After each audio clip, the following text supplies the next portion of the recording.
Donc, on a parlé un peu. Là, en fait, je pense qu'on peut cerner quand même assez bien la position là, du regroupement avec le dossier Petrolia.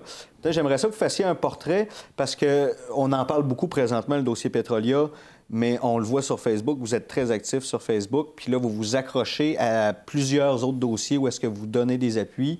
Puis c'est quand même, ça apporte quelque chose de nouveau dans le portrait de la Gaspésie. Puis je pense qu'il est important parce que ça vient balancer un peu nos structures politiques qui sont quand même assis dans leur confort, qui ont depuis un bon bout de temps. Puis je pense que vous venez brasser les cartes. J'aimerais ça que vous fassiez un portrait un petit peu votre vision du développement économique de la Gaspésie.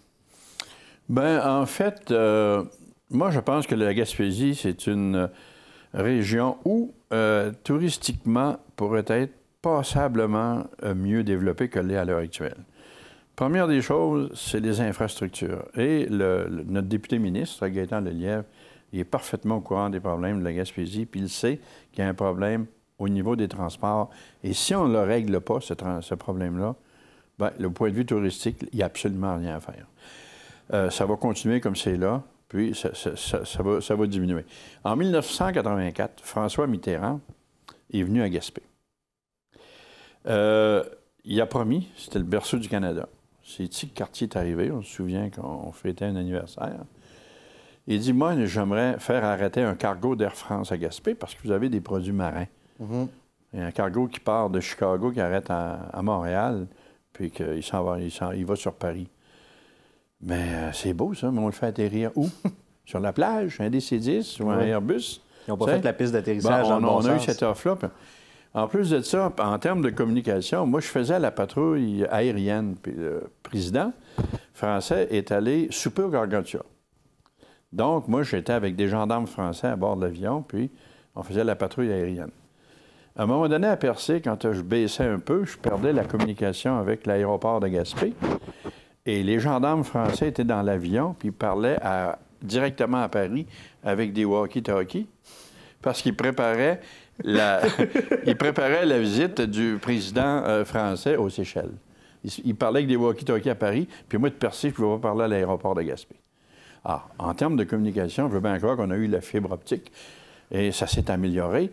Mais il n'y a pas longtemps, le téléphone cellulaire de Sainte-Anne-des-Monts à venir jusqu'à Grande-Vallée, là, ça ne fonctionnait pas. Et si on ne règle pas le problème de l'aéroport, à un moment donné, si on n'a pas un aéroport pour être capable d'accueillir des gros porteurs, bien, ça passe par là, le développement. Quand les Américains ont décidé de faire la guerre contre Saddam Hussein, de sortir du Koweït, la première des choses qu'ils ont fait en Arabie Saoudite, ils ont fait une piste de 14 000 pieds avec ceux qui ont gagné la guerre. Moi, j'ai eu la chance de travailler dans plusieurs pays, dont plusieurs pays sur la côte ouest d'Afrique, et je peux vous dire que dans certains pays, on se promenait dans la brousse en jet. Il y avait des avions en jet dans la brousse. Alors ici, un billet d'avion, ça coûte 1200, 1400 pièces pour aller à Montréal, Gaspé-Montréal aller-retour. Et si vous allez à Tokyo, ça coûte 1600, 1700 pièces. On peut aller dans un tout inclus à Cuba pour une semaine pour 900 $. Oui, c'est ça, moins cher qu'aller à Montréal avec Air Canada. Vous voyez, alors, tout ça, il faut réaliser que si on avait un gros porteur, pas un Boeing, Sunwing marche avec des Boeing 737, là. Alors, un Boeing qui descend en Floride, il va voler avec les approches aller-retour à peu près 6h30. Il y a des billets à 300 $. L'avion est plein, 130, 140 sièges, l'avion est plein, c'est rentable. Nous autres, si on avait un Boeing pour aller à Montréal, on est à 55, une heure de vol de Pierre-Éliott Trudeau, l'aéroport de Dorval. L'avion volerait 3 heures à peu près, même pas 3 heures, disons 2h20 avec les approches, au lieu de 6h30. 7 heures de vol, puis à 300 $, il y a beaucoup de monde qui voyagerait là-dessus. Les gens viendraient passer des fins de semaine, puis on pourrait le faire. Vous voyez, mais on ne l'a pas parce qu'on n'a pas d'aéroport. Alors là, si on veut développer justement l'industrie touristique, c'est un must. Ça doit passer par l'établissement, la construction d'un aéroport qui a du sens. Et ça, c'est un dossier que votre regroupement... C'est-à-dire qu'on n'y a pas touché encore, mais dans l'action des Patriotes, on y a touché. OK. On avait un plan de développement. Avec Bernard Landry, ça a fonctionné. Okay. En tout cas, j'ai parlé en début. Présentement, là, mis à part le dossier Petrolia qui doit quand même vous demander de l'énergie, est-ce que le regroupement va perdurer après Petrolia? Est-ce que vous avez des visées de vous faire un plan stratégique, de vous structurer pour qu'après la saga Petrolia soit terminée, un jour, ça va se terminer? Moi, j'aimerais qu'on continue encore un bout de temps, bien sûr, parce que il y a aussi une dimension pédagogique là-dedans. Hein? Mm-hmm. C'est que les gens en entendent parler, puis on informe les gens ont besoin d'informations. On fait des liens que les gens ne font pas nécessairement. Alors, c'est important. Moi, je pense que c'est important de garder ça actif, pas seulement pour Petrolia, parce qu'on offre notre appui à tous les projets sérieux de développement en Gaspésie. Et Dieu sait si on a été privé en Gaspésie, hein? Pendant 45 ans, les gouvernements, autant fédéral que provincial, ont pillé la Gaspésie, ont tout fermé, ce qui était possible de fermer, pour amener ça dans les grands centres, dont Montréal en particulier. Et on ne peut pas dire qu'à Montréal, hein, ça a été une réussite, c'est rendu la capitale de la corruption. Mm-hmm. Puis c'est pas de l'année passée, là. Mm-hmm. Pendant que nous autres, on payait des taxes, on payait des impôts, on était conscients de ça. On savait que ça ne marchait pas à Montréal. Alors, je vais vous donner un exemple. Vous avez Biolyse, qui était installé à Port-Daniel. C'est un scientifique, Claude Mercure. Lui qui a produit du Taxol avec l'IF du Canada, ce qu'on appelle le sapin-traînard. Mm-hmm. Et à un moment donné, ça, c'était bon pour traiter une sorte de cancer. Alors, il a voulu vendre son produit au Québec. Ils ont dit non, ça ne fonctionne pas. Il le vendait des Américains. Puis les Américains leur vendaient 50 fois plus cher au Québec. À un moment donné, quand il a voulu prendre l'expansion à Port-Daniel, il avait son laboratoire, sa maison était établie, le gars, là. Ils ont dit, si tu veux avoir de l'aide gouvernementale, il va falloir que tu déménages à Montréal. Mm-hmm. Ça fait qu'il n'a pas voulu déménager à Montréal. Le gouvernement du Québec a passé un règlement qui donnait l'exclusivité de la cueillette des livres du Canada sur les terres de la Couronne, puis Dieu sait ici, c'est toutes des terres de la Couronne qu'on a, à une compagnie qui s'appelle Bioxel Pharma de Québec, parce que cette compagnie-là avait accepté de construire un laboratoire quelque part entre Québec et Montréal. Mm-hmm. Puis Bioxel Pharma, là, a fait faillite. Alors, à ce moment-là, il y a un laboratoire, il n'y a plus d'approvisionnement. Il est déménagé à Sainte-Catherine, en Ontario. La semaine passée, il y avait un reportage à RDI. Il y a tout un groupe de scientifiques qui travaillent pour lui. D'après moi, ils doivent être au moins une 50aine, à part de l'autre personnel. Il y a 130 000 pieds carrés de laboratoire puis d'entrepôts. C'est à peu près 3 fois l'aréna de Gaspé. Ça, on a perdu ça. Ça, c'était l'attitude du gouvernement qui a perduré dans tous les dossiers pendant 40-45 ans. Les deux niveaux de gouvernement, autant le fédéral que le provincial. Ce qui me ramène à ma grande question, là, puis c'est à peu près ça, puis c'est un petit peu comme le regroupement pour l'avenir durable du Grand Gaspé. Puis je me dis, est-ce que ces regroupements-là vont perdurer après la saga Petrolia? Parce que je pense que, comme vous l'avez dit, il y a un côté éducation, il y a un côté, des fois, allumer des lumières que d'autres allumeraient pas, puis que ça va aller brasser nos politiciens, puis qu'ils vont faire comme « Oups, je sors de ma bulle un peu. » Il y a du monde qui regarde ce qu'on fait, puis où est-ce qu'on s'en va. Avez-vous bon espoir que ça continue à... Moi, j'aimerais que ça continue, parce que quand j'entends parler de développement durable, moi, dans mon esprit, c'est le discours qui est durable. Ça n'a jamais été le développement. Alors, moi, j'aimerais que les organismes qui se vouent au développement de la Gaspésie puissent continuer, parce que à partir du moment où on va arrêter de revendiquer, les gouvernements vont fermer les portes. Les fonctionnaires ne veulent rien savoir. La décision de fermer le quai de Percé, ça a été pris où, ça? Pensez-vous que ça a été pris à Gaspé, que ça a été pris à Percé? Ça a été pris par un fonctionnaire à Québec, hein? Qui est peut-être jamais venu en Gaspésie. Bien, il a dit, c'est dangereux le quai, moi, je ferme ça. Ferme ça. Hein? Alors là, la ville de Percé l'a ouvert, le quai. Comment ça va se terminer, je ne sais pas. Mais c'est comme ça qu'on est mené.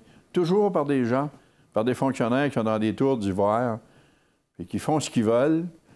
Puis malheureusement, on a des politiciens mous qui ne sont pas capables de mettre leur culotte parce qu'il y a beaucoup d'incompétents. Pour être ministre, il ne faut pas nécessairement être compétent.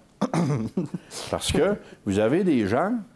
qui vont être au transport, Ils vont parler, le ministre arrive, là, il va parler avec compétence là, des ponts, des viaducs, des ci, des ça. À un moment donné, il y a un remaniement ministériel, il est envoyé d'un autre ministère. Puis là, il parle avec autant de compétences, avec des autres affaires, tu sais. Il peut faire 5-6 ministères, puis il a tout un discours, puis il est persuadé. Ouais. Puis ça fonctionne, les affaires. Pourquoi? Parce qu'il lit les discours qu'il est fonctionnaire. Ouais. Il n'est pas capable de faire sa job. Il lit les discours qu'il est fonctionnaire, il prépare. Je le sais, j'en ai emmené en avion, moi, comme pilote des ministres. Je sais comment que ça se passe. La personne qui s'occupe de l'agenda, hein, à un moment donné, il y a un vide, là, puis il y a un petit dossier qui traîne à Gaspé, là. Puis ils disent au ministre, « Ah, ben là, demain matin, là, on va à Gaspé. » Le ministre ne sait pas ce qu'il va faire là.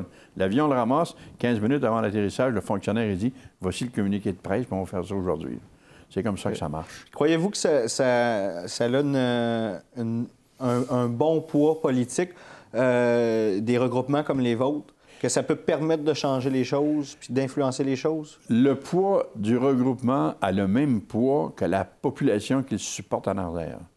Si vous avez un regroupement, vous n'avez personne en arrière, vous n'en avez pas de poids. Puis présentement, le regroupement compte combien de membres?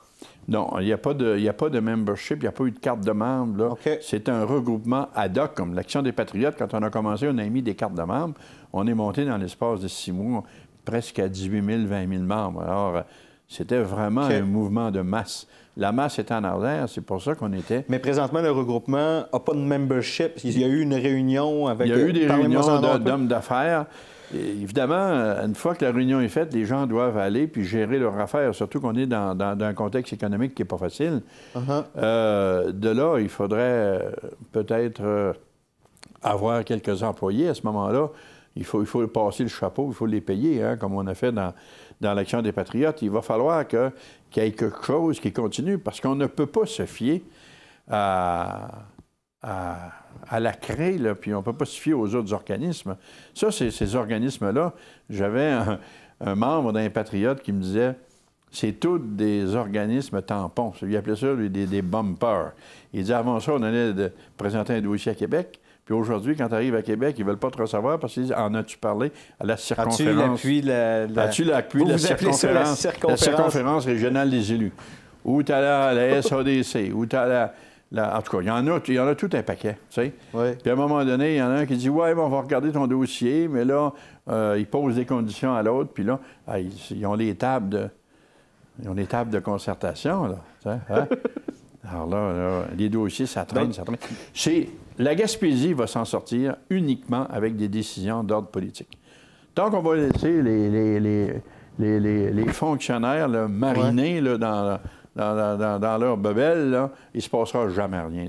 Eux autres, ce qui les intéresse, c'est leur salaire, leur fonds de pension, leurs conditions de travail, puis une vacance quand c'est le temps, puis le développement économique, ils s'en foutent comme l'an 2000. Donc, il y a quand même un gros défi pour le regroupement à créer une structure plus officielle pour qu'elle perdure dans le temps, puis qu'elle ait toujours son... C'est la condition pour, justement, durer dans le temps. C'est qu'il va falloir mettre une structure en place, peut-être éventuellement avoir plus officiel. Un membership. Puis, autrement dit, c'est un peu comme ressusciter l'Action des Patriotes. Hein. C'est un peu ça. Alors, on a vu qu'on avait des résultats. Nous autres, on a rencontré Paul Martin. On avait fait un plan de développement avec la province que Bernard Landry a accepté puis que ça allait bien. On a rencontré Paul Martin, qui était ministre des Finances. Il dit préparer un plan de développement. On l'a fait, mais à un moment donné, la chicane a pogné avec Jean Chrétien. Puis quand il est devenu premier ministre du Canada, Paul Martin, bien, le dossier, ça a été dans les mains de Martin Cauchon. On a rencontré Martin Cauchon à plusieurs reprises. Et quand il est venu sur le point d'aboutir, il y a des gens de Gaspé qui ont rencontré Martin Cauchon et lui ont dit « Toi, tu es l'étoile montante de la politique canadienne. Les Patriotes, c'est des langues sales. Tu vas te brûler avec eux autres. » Fait que notre plan de développement a tombé avec le fédéral. Ça, c'est la vérité. Je pourrais nommer les noms, puis un jour, je vais nommer les noms avant de mourir. Ça sera une autre fois dans une... Une autre fois, je vais nommer les noms avant de mourir. Parfait. Puis Développement économique Canada, le bureau qu'on a eu à Gaspé, en haut de l'ancien bureau de poste, là, ça, c'est un prix de consolation qu'on a eu de Martin Cauchon. On se revoit tout de suite après la pause.